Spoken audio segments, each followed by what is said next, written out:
За өнөөдөр манай тойрогт нь нэвтрүүлэгт Сүхбаатар дүүргийн иргэдийн урлагийн дарга Гамбат оролцож байна. Сүхбаатар дүүргийн иргэдийн урлагийн дарга Гамбат нь Сүхбаатар дүүргийн 16 дугаар хорооны иргэдийн урлагийн төлөөлөгч мөн давхар хийдэг.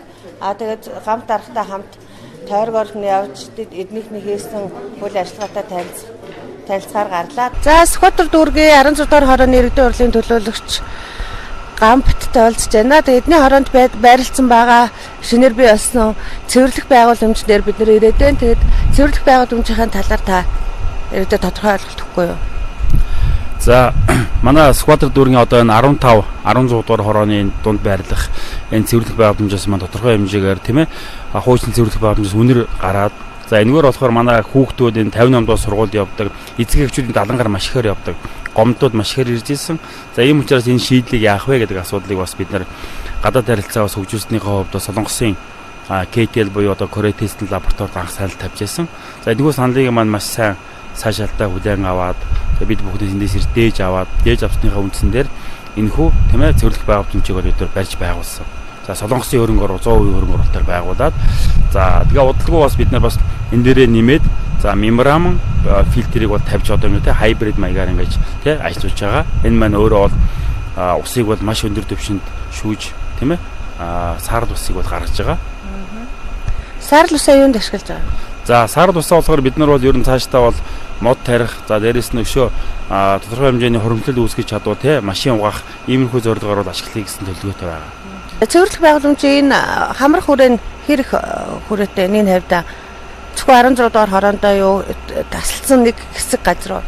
За энэ болохоор манай яг энэ хойд 17 дугаар хорооноос бас тий нэг 80-аад айл байгаа. За энд бас 8 аж ахуйн гэж бас байна. За энэхүү байгууллагуудын за бохирыг бол энд бол цэвэршүүлж байгаа. Цэвэрлэх байгууламж энд ажиллаж байгаа. За өдөрт бол 20 куб метр бохирыг бол цэвэршүүлэхэд хүчин чадалтай юм байна.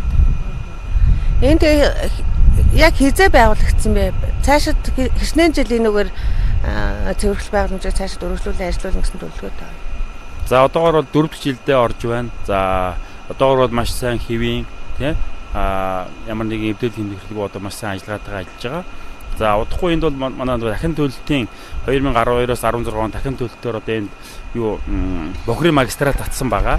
За бохирын магистрат татсан учраас энд удахгүй холбож магадгүй. За тэгхийн бол энэ үед бол бид нар яах вэ гэхээр энэ төхөөрөмж маань өөрөө зөөврийн тий зөөврлөх боломжтойгоор сурлагдсан учраас өөр бас бид нар хэрэгцээтэй хэсэгчлэн төлөвлөгөөтэй газарт бид нар авчиж сурлуулна гэсэн төлөв. Дүүрэгтэй юу? Дүүрэг дотор авах. Тий дүүрэг дотор байж бол магадгүй өөр дүүрэгч тавихыг үгүйсэхгүй. Энэ бол өөрөө нийслэлийн асуудал учраас бид нар нийслэлийн хэмжээнд тийм ээ бид нар хүчний бохирдлого тийм цэвэр орчин дээрээс нь сард усаа буцаагаад ашиглах тий ийм л одоо орчныг бий болох гэж ажиллаж байгаа тийм. Энэ цэвэрлэх байгууламжид хэчнээн төгрөгийн хөрөнгө оруулалт зарцуулагдсан. За Солонгосын хөрөнгө оруулалтаар бол хийгдсэн нэг 50-60 мянган доллар гэж ярьдаг. Гол нь энд болохоор Монголд бол энийг нутагшуулаад Монголдоо бид нэр үйлдвэрлэх боломжтой. Энэ болохоор яагаад ийм өртөг өнөртэй юм бэ? Эхлээд нэгдүгürt бол тийм Монголд удаан удаа Солонгосоос бид бүхэндээ хамтарч хийсэн. Хоёрт мэдээ тээвэр. За мэдээж тээврээс гадна татвар. За тэгээд дээрэс нь бас тийм нөгөө олон одоо нөгөө хүмүүс ирж угсарах. Дээрээс нь буцаж ирж тэр хүмүүс томд дээр ирж тийм хэвийн үйл ажиллагааг хангах гэх мэтээр нэлийн ажлууд явагдсан. Энэ бол цаашдаа бол бас Монголд бол тийм маш хямд төсөр аргаар бол хийгдэх бол боломжууд байгаа юм байна тийм. Сүхбаатар дүүргийн 15 дугаар хороонд утаагүй зуух энд хийгдэж эхэлсэн байна. Утаагүй зуух гэхээр иргэд гайхчлаа. Энэ зуухнаас үнэхээр утаа гарахгүй байна. Утаагүй зуух гэж зөндөл яригдчихж байгаа. Ерөөсөө тий сэтгэлд хүрсэн үнэхээр утаа гардггүй зуух бол үнэхээр Монголд орж ирж нэвтрээгүй байгаа. Тэгээ одоо ингээд та нарт харуулна үзэгчтэй яндан байхгүй, ямар ч утаа гарахгүй юм байгаа даа. Тэгэхээр одоо энийг яг хизээс эхэлж амьдралд нэвтрүүлж хэрэгжүүлж эхлэх гэж байна. Хэрэг үр дүнгээ өгнө гэсэн юутаагаа. За энэ зуухаа бол бид нэр ингээд угсарж байна. За энийгээ хийгээд бид нэр 20 айлд одоо ингээд сурлуулна. Одоо 20 айлд удахгүй бид нар энэ араас ахаад нэг 80-ыг бас үйлдвэрлэж байгаа. За 80-ыг үйлдвэрлэж нэг 100 зуух хийгээд 100 зуухаа болохоор нэг манай гэр оролтынхаа нэг дор байгаа 100 айлд хийх юм. За 100 айлд хийчихэд бид нар үр дүнгийг яаж харах вэ? Нүдэнд харагдах вэ гэхээр бид нар өвөл маш их утаатай байдаг. За салхигүй өдөр тэр 100 айлаас гарч байгаа утаа хажууд байгаа тэг гэр оролт гарч байгаа утаа хоёрын ялгааг бид нар дрон нисгээд тий дроныхоор дээрээс ингээ харахаар тэнд ойн цорхоо тэр айлын бүхэл юм харагдах тийм хэмжээнд байж чадчих юм бол энэ бас том дэвшилт юм аа гэдгийг харах гэдэг. За энэ дээр болохоор бид нар бол энэ 3 удаагийн туршилт загварын хувьд бол яг техникийн хувьд бол бид нар маш жижиг хэмжээний загвар дээр туршсан. Хоёрд нь болохоор бас ахаад туршилтыг хийгээд бид нар энэ өөрөө өвлийн нөхцөл болохоор энэ хоолны тос маань өөр та бүхэн мэднэ. Бид нар хоол идж байгаа л тавихад тавган дээр тавихад өөрөө зарцдаг. Тэгэхээр бид нар өвлийн нөхцөлд бид нар зарцгаас гадна хөлдөн. Тэгэхээр энэ хүн маань зуух маань өөрөө түүхийд буюу түншнийхаа тэр хаягл тосныхоо савтагаа орхон байгаа тэр тосоо буцаагаа тодорхой хэмжээний градус тийм шингэн төлөвт оруулаад энэ өөрөө ажиллагаа хийж байгаа.